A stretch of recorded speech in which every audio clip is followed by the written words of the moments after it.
You can sleep on the floor until you learn to respect our privacy." My daughter-in-law's icy voice cut through the phone like a slap across the face. 71 years of life, and for the first time, someone was ordering me to sleep on the floor like a dog in my own home. "Understood?" I replied. A single word, cold, calculated, because in that moment something inside of me died forever. 20 minutes later, I was dragging a mattress across the living room of my own house, preparing my new room on the cold floor where Jessica had decided I should spend the night, as a punishment, as a lesson. I'm Helen. For 3 years, I transformed my home into the perfect paradise for my son Michael and his wife. 3 years cooking their favorite meals, washing their clothes, cleaning up their messes, smiling while they treated me like the invisible housekeeper. But that night, as I arranged the sheets over the mattress on the floor, something changed. The sound of my knees cracking as I knelt on the chilly tile woke me from a 3-year-long dream, a dream where I believed that love and devotion would earn me their respect. How stupid I had been. The house smelled of the pot roast I had cooked for 4 hours, thinking we would have dinner together as a family. The dining room table was still set with my best dishes, the candles already melted, the food cold and forgotten, all prepared for a dinner that never happened. Instead, I got that call. Helen, my neighbor Barbara, who loves me like a sister, had whispered, "You have to hear this." She passed me her phone where she had recorded a conversation Jessica had with her friend that afternoon. My daughter-in-law's voice laughing. "I can't stand that meddling old woman anymore. Today I'm going to put her in her place. I'm going to teach her who's boss in this house." Then came the direct message for me.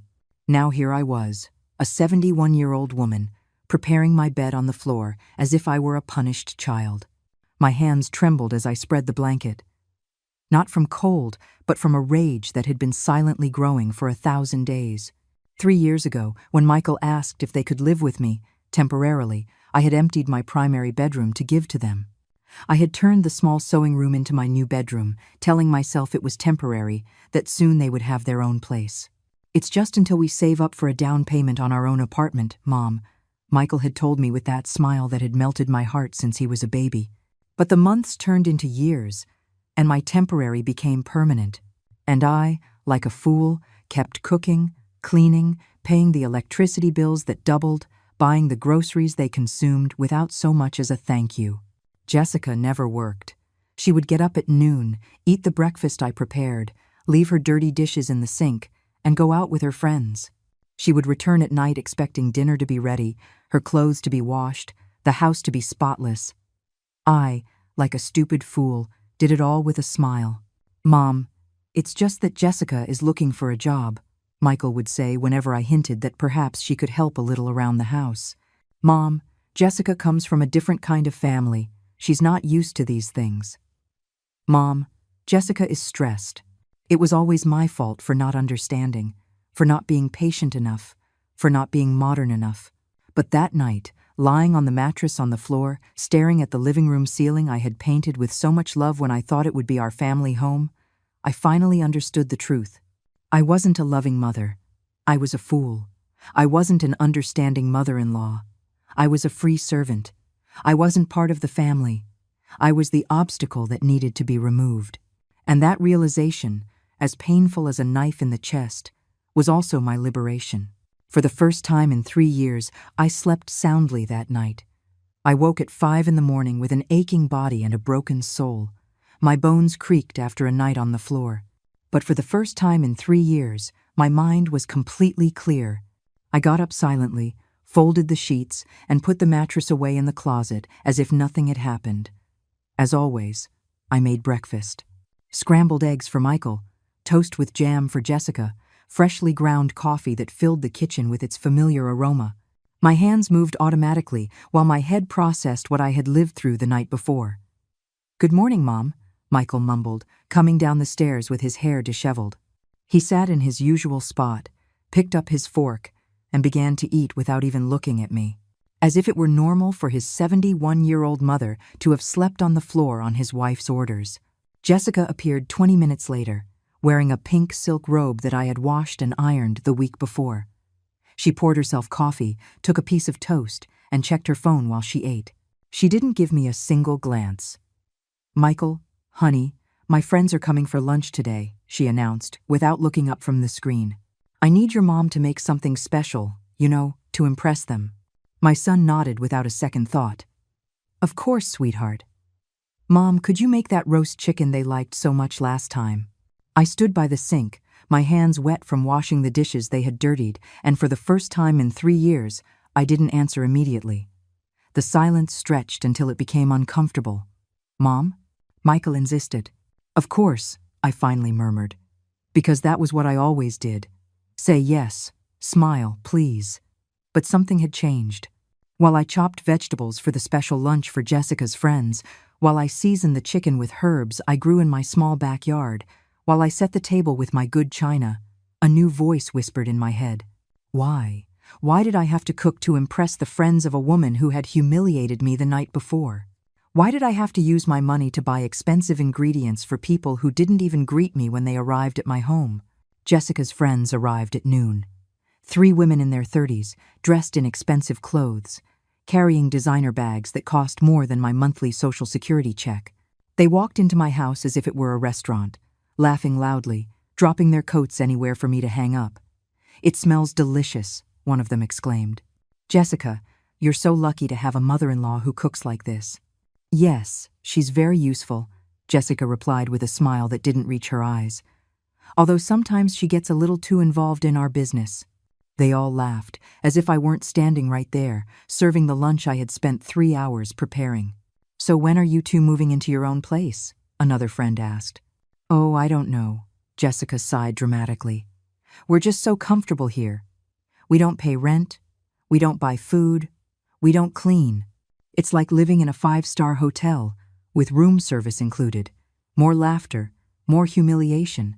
I kept serving, smiling, being invisible. Besides," Jessica continued, lowering her voice, "but not enough, Michael is very attached to his mom. He says we can't leave her alone, as if it's our responsibility to take care of some old woman.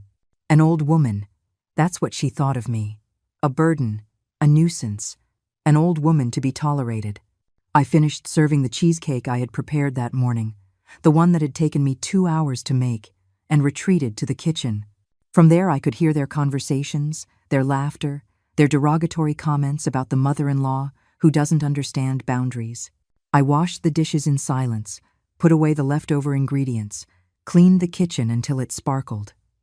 All automatic, all mechanical, while my mind processed every word I had heard. When they left, Jessica didn't thank me, neither did Michael. They just disappeared into their room, my old room, and left me alone cleaning up the remains of a lunch where I had been the butt of the joke. That evening, as I was preparing dinner, Jessica came down to the kitchen again. She leaned against the counter and looked at me with that fake smile she had perfected. "Helen," she said in a syrupy voice, "I hope you got the message from yesterday. It's not personal, but Michael and I need our space. As a young couple, you understand?" I nodded, without stopping my stirring of the soup simmering on the stove. "Good," she continued. "And one more thing, my friends will be coming over more often. I need the house to be spotless at all times, okay? We don't want them to think we live modestly." "Modestly, in my own house, with my money, with my work?" "Understood," I said again, that word that had become my refuge, my armor. But inside, something was roaring. The breaking point came 3 weeks later, on a morning that started like any other. I was in the kitchen making breakfast when I heard Jessica talking on the phone in the living room. Her voice, loud and carefree, carried through the walls as if she owned the world. "No, Mom, don't spend money on a hotel. Just stay here when you come to visit," she said, laughing. "After all, the mother-in-law can sleep on the couch for a few days. It won't kill her." I froze with the skillet in my hand. The couch? After making me sleep on the floor, now she wanted me to sleep on the couch so her mother could use my sewing room? "Yeah, Mom, you know how old people are. They get used to anything," Jessica continued. "Besides, that way she can help me more around the house. When you have free domestic help, you have to make the most of it." Free domestic help. That's what I was to her. Of course, Michael agrees. She lied shamelessly. He understands that my comfort comes first. That's why we got married, right? So he could take care of me and give me everything I deserve. I turned off the burner with trembling hands. 71 years of working, of raising my son alone after his father abandoned us. Sacrificing my dreams so Michael could go to college, could grow, could become the man who was now so blinded by a woman that he couldn't see how she was humiliating his own mother. The problem is the old woman gets sentimental sometimes, Jessica went on. Yesterday she told me she missed sleeping in her own bed, as if that's my problem. I told her straight up, Helen, this is my house now. If you don't like it, you know where the door island. She was lying. She had never said that to me. But the mere fact that she was inventing it for her mother broke my heart. Do I feel guilty? Not at all, Mom. These old ladies need to understand their place in the world. They've had their time, now it's our turn. Something inside me exploded. I walked toward the living room where Jessica was still talking, lounging comfortably on my sofa, her bare feet propped up on the coffee table that had belonged to my mother. I stared at her until she felt my presence and looked up. Mom, I'll call you back, she murmured into the phone. But she didn't hang up. She wanted her mother to hear what she was about to say to me. What do you need, Helen? She asked with that perfected, icy smile. I need you to pack your things, I said, in a voice I didn't recognize as my own, and get out of my house. Jessica blinked, confused. Excuse me? You heard me. I want you and Michael to leave, today. She sat up on the sofa, the phone still at her ear. You can't be serious. This house belongs to Michael too. He's your son. This house is mine. It's in my name. I pay the property taxes. I pay the utilities. And I don't want you living here anymore. For the first time in 3 years, I saw fear in Jessica's eyes. Real fear. Michael, she screamed toward the stairs. Get down here. Your mother has lost her mind. My son came running down, his shirt half-buttoned. What's going on? Your mother is kicking us out of the house, Jessica sobbed, instantly switching to victim mode. I don't know what I did wrong. I was just talking to my mom and suddenly she got like this. Michael looked at me with an expression I knew so well. The same one he'd get as a child when he'd done something wrong. Confusion mixed with guilt. Mom, what's happening? Why are you doing this? Ask your wife, I replied, my gaze fixed on Jessica. Ask her what she said to me last night about sleeping on the couch. Ask her what she tells her friends about the useless old woman who cooks for them for free. That's not true, Jessica protested, but her cheeks turned red. You're lying. You're making things up because you're jealous that Michael loves me more than you. Mom, please, Michael pleaded with me. There must have been a misunderstanding. Jessica wouldn't. Wouldn't what, Michael? I cut him off.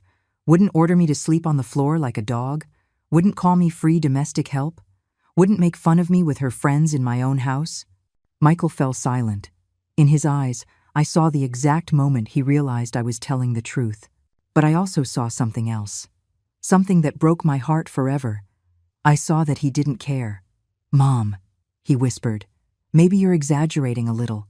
Jessica is young. Sometimes she says things without thinking. But you know we want you here. They wanted me there. As the housekeeper who worked for free. As the old woman who took care of all the problems so they could live like royalty. I walked to the front door and opened it wide. Out, I said. Both of you. Now. You can't do this, Jessica shrieked. You don't have the right. I smiled for the first time in weeks. I have every right in the world. This is my house. Mom, you can't be serious, Michael shouted. But for the first time in 3 years, I was completely serious. Where are we going to go? We don't have any money saved. That's not my problem, I replied with a calm that surprised even myself. You had 3 years to save. 3 years living rent-free, eating for free, without paying a single bill. What did you spend your money on? Jessica stood up like a cornered animal. You told us we could stay. You made us believe this was our house too. It was a temporary favor. You turned it into a permanent arrangement without asking me. But we're family, Jessica sobbed, and for the first time, her tears seemed real. I thought you loved me like a daughter. I laughed. A bitter laugh that came from the depths of my broken soul. Like a daughter? Daughters help their mothers. Daughters appreciate sacrifices. Daughters don't order their mothers to sleep on the floor. It was a misunderstanding, she cried desperately. I was angry because... Because what, Jessica? Because I breathed in your presence? Because I existed in my own house? Michael approached me, his eyes pleading. Mom, please, just give me 1 week to find something. Just 1 week. Number. I said, no, Michael. You're leaving today. Now. But it's Saturday. We can't find an apartment on a Saturday. You could find time to humiliate me on a Saturday. You could find time to make fun of me on a Saturday. Now you can find a place to sleep on a Saturday. Jessica ran towards the stairs. I'm going to pack, but this isn't over. You have no right to treat us like this. Jessica, I called out before she went up. She turned, her face twisted with rage. Do you know what the saddest part of all this is? She looked at me without responding. That I really wanted to love you. That for 3 years I woke up every day, hoping you would give me a chance to be the mother-in-law you needed. That I saved money to buy you anniversary gifts. That I planned special dinners to make you feel welcome. Her eyes filled with tears, but I didn't care anymore. That when you were sick last year, I stayed up all night taking care of you. That when your mother yelled at you on the phone, I was the one who comforted you. That when Michael worked late, I was the one who kept you company so you wouldn't feel lonely. Helen, she whispered. But none of that mattered, did it? Because to you, I was always just the stupid old woman you could use and throw away whenever you felt like it. She remained silent because she knew it was true. 2 hours later, their suitcases were by the entrance. Jessica was crying on the sofa while Michael loaded the bags into the car. The house felt strange, as if I had just woken up from a very long nightmare. Mom, Michael said to me as he carried the last suitcase out. This isn't right. We're your family. Family doesn't humiliate. Family doesn't belittle. Family doesn't use. You're making a mistake. When you calm down, you're going to regret this. I looked at him intently. My son, the baby I nursed for a year, the little boy I read stories to every night, the teenager for whom I worked double shifts to pay for his college. Michael, I said softly, the only thing I regret is that it took me 3 years to realize you're no longer the son I raised. He fell silent. For a moment, I thought I saw the boy he once was, but the illusion vanished when Jessica called him from the car. Michael, let's go. We don't have to put up with this. My son looked at me one last time. When you change your mind, you know where to find us. I'm not going to change my mind. He got into the car without saying goodbye. Jessica shot me a venomous look from the passenger window, but it no longer affected me. She had lost all her power over me. I watched them drive away from the front door of my house. Their car disappeared around the corner, and for the first time in 3 years, the silence that remained didn't scare me. It hurt me, it shattered me, but it didn't scare me. I closed the door and leaned against it. The house smelled different. It smelled like freedom. I walked to the kitchen, and for the first time in 1,000 days, there were no dirty dishes waiting for me. There were no clothes to wash. There were no dinners to prepare for ungrateful people. I went up the stairs to my old bedroom. Their room. The door was open. They had left a few things. A magazine on the nightstand, a sock under the bed, a bottle of perfume on the dresser. I sat on the bed that had been mine and could now be mine again. The sheets smelled like them, but that could be changed. Everything could be changed. I picked up my phone and dialed Barbara's number. Helen, she answered with her caring voice. How are you, honey? I need your help changing my sheets. Barbara arrived in less than 20 minutes with a box of pastries and that motherly smile that had been my lifeline during so many difficult years. When I opened the door, she didn't ask any questions. She just hugged me tightly, and I knew I had made the right decision. My girl, she whispered as she held me close. It was about time. We went up together to change the sheets in my bedroom. Barbara worked in silence, folding the linens that smelled of Jessica and Michael, while I opened the windows to let in the fresh air. For the first time in 3 years, the afternoon sun fully illuminated my room. You know what the strangest thing is? I said as I shook out the curtains. I don't feel guilty. Barbara stopped with a pillow in her hands. Why on earth would you feel guilty? Because I'm his mother. Because mothers are supposed to sacrifice everything for their children, no matter what. Oh, Helen, Barbara sighed, sitting on the bare mattress. Who told you that lie? My whole life. My mother used to tell me. Society tells me. Even I used to tell myself. Well, they lied to you, honey. Children grow up to be independent, not to turn their mothers into slaves. Barbara was 73, 2 years older than me, but with a wisdom I was just beginning to discover. Her 4 children lived in different cities. They worked, had their own families, and when they visited her, it was with genuine respect and affection. Barbara, I asked as she put clean sheets on my bed, do you think I'm a bad person? She laughed, a clean laugh that filled the room with light. Helen, dear, you're the most generous person I know. Too generous. That was always your problem. Too generous? Yes, honey. There's a difference between giving love and letting people walk all over you. You never learned that difference. That night, Barbara stayed for dinner with me. We cooked together, something simple and delicious. And we ate at the kitchen table, instead of in the formal dining room. We talked about everything. About our children. About our mistakes. About the years we had left to live. Do you know what you're going to do now? Barbara asked as we washed the dishes. I have no idea, I confessed. For 3 years, my entire life revolved around them. I don't know how to live just for myself. Well, you're going to learn. And it's going to be the most beautiful adventure of your life. How can you be so sure? Barbara dried my hands with a dish towel and held my face as if I were her own daughter. Because for the first time in years, when I look into your eyes, I see Helen. The real Helen. Not the shadow of a woman you had become. That night I slept in my bed. My real bed. Between sheets that smelled of floral fabric softener and in a room where no one had told me I didn't belong. I slept for 8 straight hours without waking up once. The next morning, Sunday, I got up without rushing. There was no breakfast to prepare, no clothes to wash, no house to clean to impress anyone's friends. I made coffee just for me, toast just for me, and I sat on my patio to watch the sunrise for the first time in 3 years. The phone rang at 10 in the morning. It was Michael. Mom. His voice sounded tired, defeated. We spent the night in a hotel.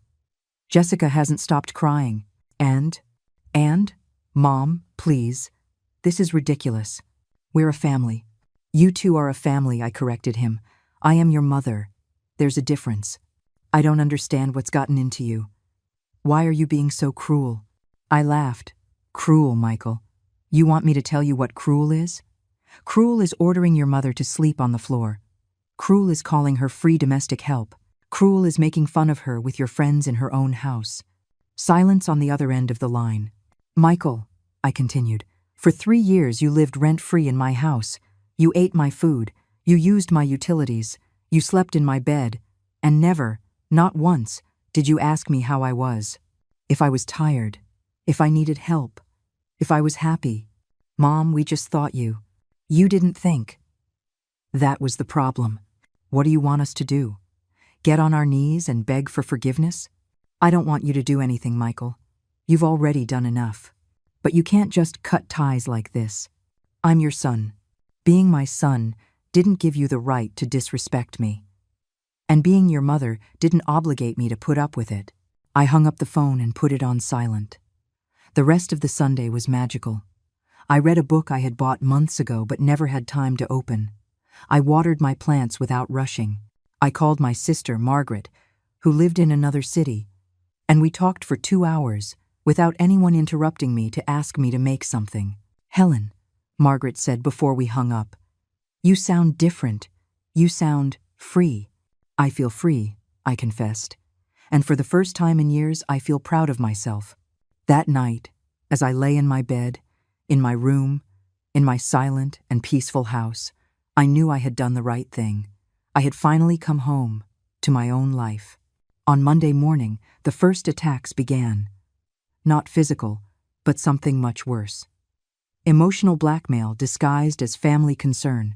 My phone rang at 7 in the morning. It was Jessica's mother, a woman who had never said a word to me in 3 years, but who now presented herself as the voice of reason. Helen, it's Linda, Jessica's mom. she said in a syrupy voice. I'm very worried about this situation. What situation? I asked, though I knew perfectly well what she was talking about. Honey, the kids told me what happened. Look, I know that sometimes we daughters-in-law can be complicated, but kicking your own son out of the house is a very serious thing. I didn't kick my son out. I asked them to leave my home after 3 years of abuse. Abuse? Oh, Helen, don't exaggerate. They're just kids. They're learning. Jessica tells me she has always treated you with so much respect. I let out a mirthless laugh. Respect? Is ordering me to sleep on the floor respect? I'm sure it was a misunderstanding. Jessica is devastated, Helen. She hasn't stopped crying since yesterday. What a shame. An uncomfortable silence followed. Linda had expected me to immediately give in to her daughter's tears. Helen, she continued, her voice firmer, you can't be so cruel. Think about your grandchild. What grandchild? The one they're going to have. Jessica's pregnant. My blood ran cold. What? She just found out last night. That's why they're so desperate. They can't be bouncing from hotel to hotel with a baby on the way. I hung up the phone with trembling hands. Pregnant? Jessica was pregnant, and they were telling me this now, just as I had kicked them out? The phone rang again. This time it was Michael. Mom, I need to talk to you. Your mother-in-law already called me. Did she tell you about the baby? Yes. Mom, please. Everything changes now. You're going to be a grandmother. You can't deny your grandchild the right to know you. Is she really pregnant? Or is this just another manipulation? Of course she's pregnant. How can you even ask me that? Because for 3 years you've lied about everything else. Mom, if you don't let us come back, my child will grow up thinking their grandmother didn't love them. The blow was a direct hit. He had found my weak spot, and he knew it. Come to the house, I finally said. But just you. I want to talk to you alone. Michael arrived an hour later, with dark circles under his eyes and wrinkled clothes. He sat in the living room like a stranger, his hands clasped together, his gaze lowered. Show me the pregnancy test, I said without preamble. Excuse me? If Jessica is pregnant, she must have a medical test. Show it to me. Mom, you seriously don't believe me? I seriously don't believe either of you. The time for blind trust is over. Michael took out his phone and showed me a picture.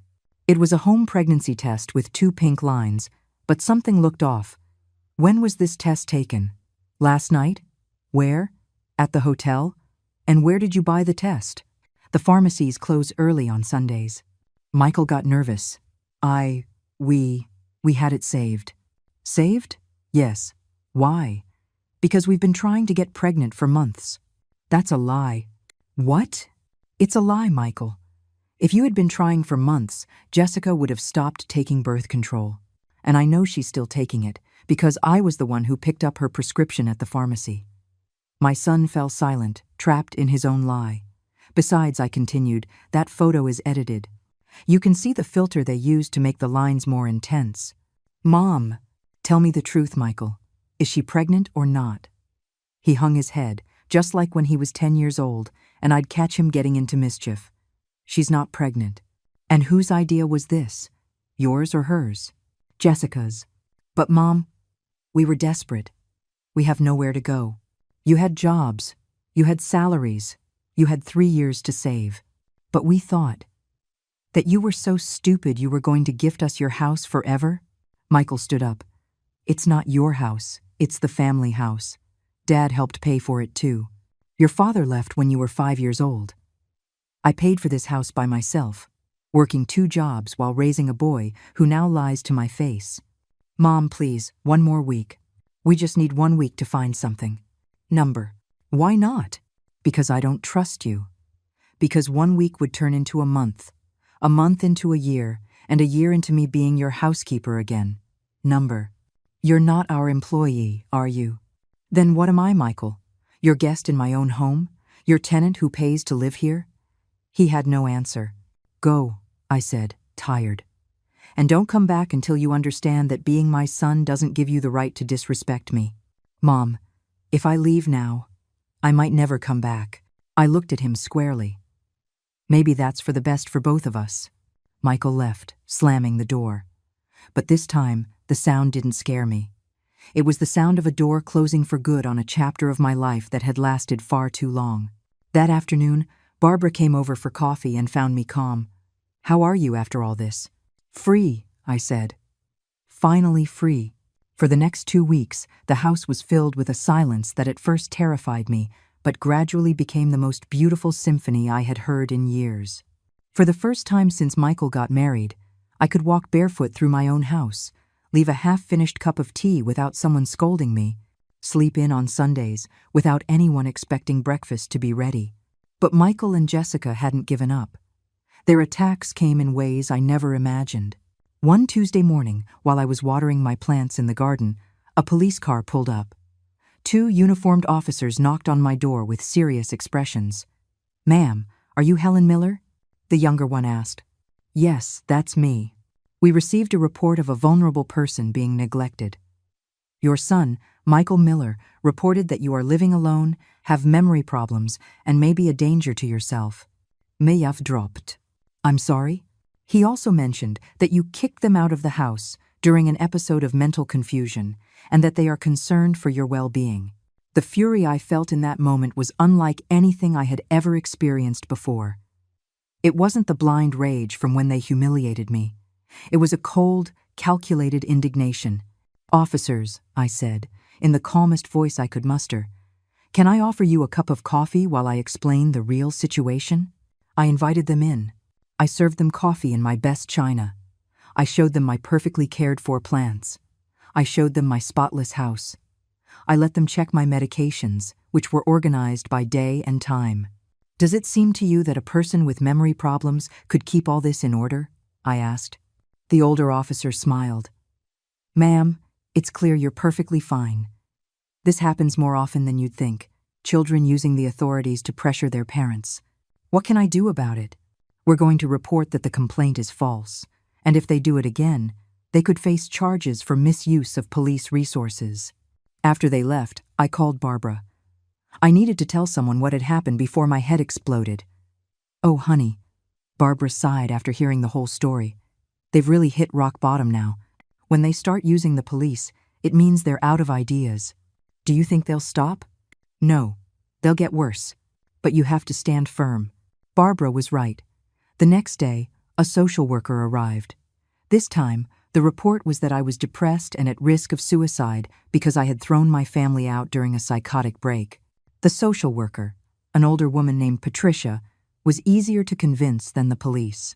After an hour of conversation, it was clear that not only was I mentally stable, but I had made the healthiest decision of my life.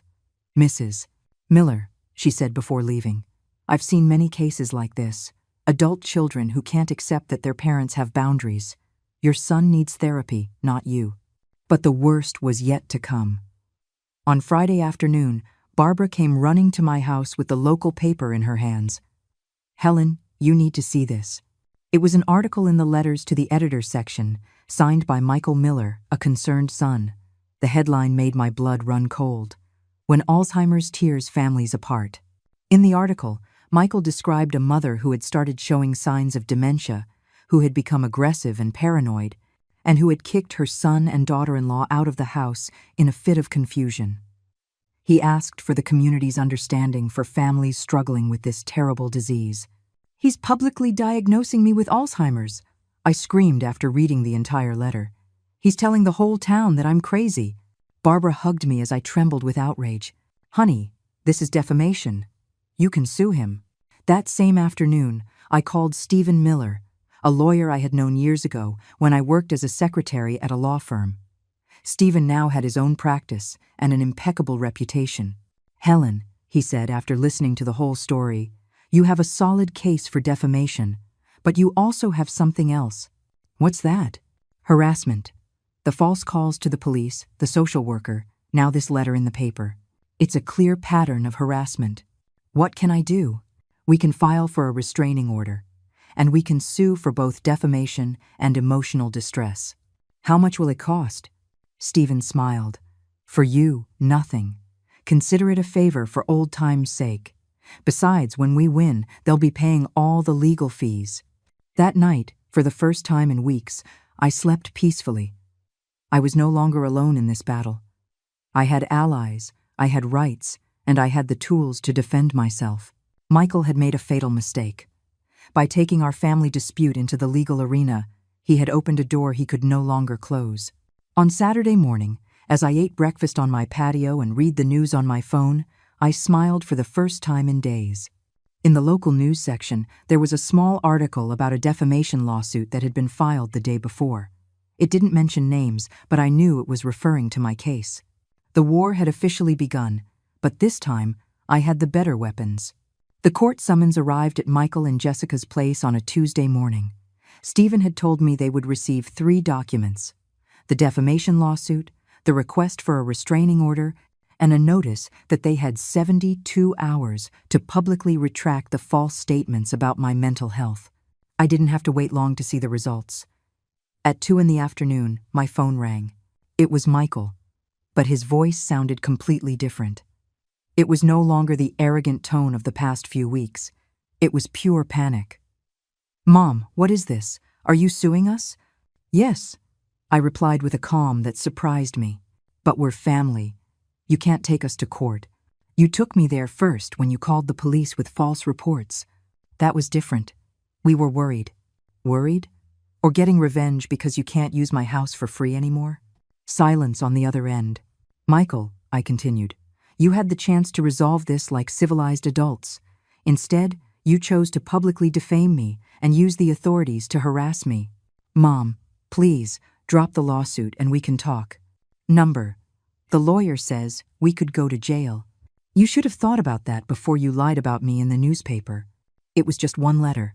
I didn't think. You didn't think that lies have consequences? You didn't think that falsely accusing someone of dementia is a crime?" Michael started to cry on the phone. For the first time in months, I heard the little boy he used to be, scared and regretful. But it was too late for tears. "What do you want us to do?" "I want you to publish a full retraction in the same newspaper. I want you to admit that you lied about my mental health, and I want you to leave me alone forever.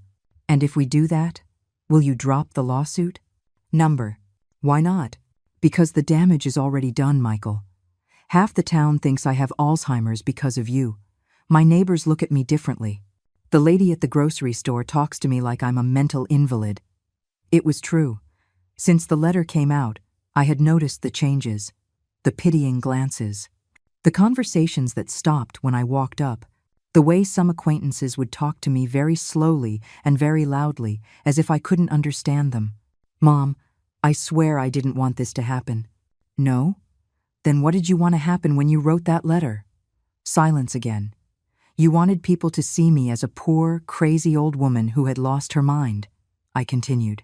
"You wanted to generate pity so someone would convince me to let you come back. I just needed help. Well, you got the exact opposite." I hung up the phone and immediately called Stephen. "How do you feel?" my lawyer asked. "Powerful," I replied. "For the first time in years, I feel powerful." "Good, because the preliminary hearing is tomorrow, and you need to be strong." The hearing was a spectacle I'll never forget. Michael and Jessica showed up with a court-appointed lawyer who clearly hadn't prepared the case well. They sat in the back of the courtroom, she crying dramatically, he with his head down. Stephen presented all the evidence meticulously. The recordings of the false police calls. The officers' reports confirming the claims were baseless. Copies of the defamatory letter from the newspaper. Testimonies from Barbara and other neighbors about my perfectly normal mental state. The judge, an older man in his 60s, reviewed everything with a serious expression. "Mr. Miller," he finally said to Michael, "is it true that you called the police reporting that your mother had memory problems?" "Yes, Your Honor. But, and is it true that when the officers evaluated her, they found no signs of mental deterioration?" "Yes, but we thought." "And is it true that you later wrote a public letter claiming your mother suffers from Alzheimer's without any medical diagnosis to support it?" Michael remained silent. "Your Honor," the public defender interjected, "my client was acting in good faith, concerned for his mother's well-being." The judge looked at him with disbelief. Good faith? Publicly defaming a person is acting in good faith? Stephen stood up. "Your Honor, we request an immediate public retraction, payment for damages, and a permanent restraining order." "Granted," The judge said without hesitation, "Mr. Miller and his wife have 48 hours to publish a full retraction in the same newspaper. Furthermore, they will pay damages in the amount of $25,000 plus legal costs." $25,000. It was more money than I had seen in one place in years. "And Mr. Miller," the judge continued in a severe voice, "you are hereby forbidden from approaching your mother, contacting her directly or indirectly, or making any public statements about her. If you violate this order, you will face criminal charges." Michael slumped in his chair. Jessica moaned as if she'd been stabbed, but I felt like a 100-pound weight had just been lifted from my shoulders. When we left the courthouse, Stephen hugged me. "Helen, you've just won more than a lawsuit. You've just won back your dignity." He was right. For the first time in years, someone had listened to my side of the story and decided that I was right.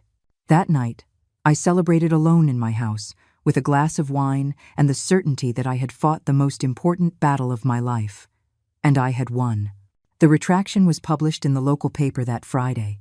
It was a full public apology, where Michael admitted that he had lied about my mental health, that I had never been diagnosed with any form of dementia, and that his statements had been the product of a poorly handled family conflict. He apologized to the community for the false information and to me for the harm caused. But more than the public apology, what really changed my life was what happened next. Barbara arrived that afternoon with a mysterious smile and an envelope in her hands. "Helen dear, this came for you." It was a letter from the management of a senior living community in the nicest part of town. They had read about my case in the newspaper and wanted to offer me a job as the social activities coordinator. "A job?" I asked in disbelief. "At 71 years old?" "Read the whole letter," Barbara insisted, her eyes shining. The offer was incredible. Not only was it a part-time job organizing events and activities for the retirement community, but it included a beautiful furnished apartment as part of the compensation package. It says here, they were looking for someone with experience in family organization and handling difficult situations, I read aloud. My case demonstrated exactly the kind of character and determination they need. "Are you going to accept?" Barbara asked me. The decision should have been difficult. It meant selling the house where I had lived for 30 years, where I had raised Michael, where I kept all my memories. But when I thought about it, I realized the house no longer held happy memories. The last 3 years had tainted every corner with humiliation and pain. "Yes," I said without hesitation, "I'm going to accept." The moving process was liberating in a way I never imagined. Every box I packed was a weight lifted from my heart. I donated most of the furniture, keeping only the things that truly mattered to me. The photos of Michael as a child, the books that had been with me for years, my mother's china. When a young couple with a baby came to see the house, I knew I had made the right decision. They looked at the place with the same hope I had felt 30 years ago. The house needed a family that would fill it with love, not resentment. My new apartment was small but perfect. 2 bedrooms, a balcony with a view of the park, a modern kitchen. And best of all, it was completely mine. No one could ever order me to sleep on the floor of my own home again. The job turned out to be a blessing I didn't know I needed. Organizing birthday parties, dance nights, book clubs, group outings. For the first time in decades, my energy was focused on making people happy, who genuinely appreciated me.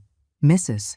Miller, Arthur, an 80-year-old widower who had become my closest friend, would tell me, "You have a gift for making us all feel like family." Family. That word no longer hurt me like it used to. I had learned that family isn't always about the people who share your blood. Sometimes it's the people who choose to stay in your life because they value who you are. Barbara came to visit me every Sunday. We would cook together, go to the farmer's market, and laugh at absurd soap operas. She was the sister I never had and the companionship I had always needed. 6 months after the move, I received an unexpected call. It was Michael. "Mom." His voice sounded different, more mature, more tired. "Can we talk?" "Doesn't that violate the restraining order?" "I had it legally lifted. I needed to talk to you." I agreed to meet him at a neutral coffee shop, half an hour from my new home. When he arrived, I hardly recognized him. He looked gaunt, with deep-set dark circles and wrinkled clothes. Jessica wasn't with him. "Where's your wife?" I asked. "She left," he mumbled. "Took off with someone else when she realized we didn't have the money to support her. The money from the lawsuit? She spent it in a week. Clothes, salon appointments, expensive dinners. When it ran out and she had to get a real job, she decided I wasn't enough for her.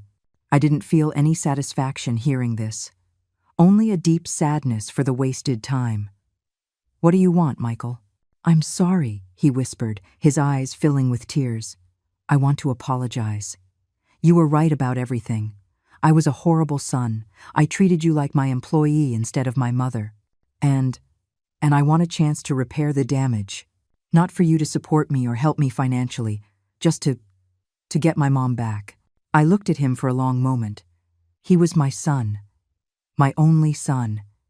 But he was also the man who had humiliated me for years. "Michael," I finally said, "forgiveness doesn't erase the consequences. I can forgive you for being a bad son, but that doesn't mean I'll go back to being the mother I was before. I understand." "No, you don't. The mother I was before let people walk all over her. The woman I am now does not." We sat in silence.